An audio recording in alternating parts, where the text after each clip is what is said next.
আজকের দুপুরের মেনুতে থাকছে রুই মাছের ভাপা। এই রান্নাটার বিশেষত্বই হলো খুব কম পরিমাণ তেলে রান্নাটা হবে। রান্নাটা করার জন্য ভালো করে মাছগুলোকে ধুয়ে নিয়ে নুন, হলুদ, লেবু এবং দই দিয়ে মাছগুলোকে মাখিয়ে রাখলাম।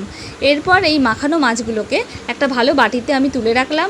তার মধ্যে লঙ্কার গুঁড়ো, পোস্ত বাটা, সর্ষে বাটা এবং আমি পেঁয়াজটাকে ভালো করে কিছু পেঁয়াজ কেটে ভালো করে ভেজে নিয়ে বেরেস্তা করে রেখেছি, সেই বেরেস্তা মিশিয়ে নিলাম। আর কিছু গোটা কালো জিরে দিলাম ফ্লেভারের জন্য, এতে ফ্লেভারটা খুব ভালো আসে। এবং অল্প পরিমাণে কাশ্মীরি লঙ্কার গুঁড়ো আর স্বাদ মতো নুন দিয়ে দিলাম, আর সামান্য হলুদ দিয়ে দিলাম এবং অল্প পরিমাণে জল দিয়ে দিলাম, আর এক পলা সর্ষের তেল দিয়ে দিলাম। দিয়ে ভালো করে মাছ মিশ্রণটাকে ভালো করে মাখিয়ে নিলাম। এরপর আমি এই রান্নাটা আর কিছু কাঁচা লঙ্কা দিয়ে দিলাম 4 থেকে 6-7টা, যাতে ফ্লেভারটা ভালো আসে।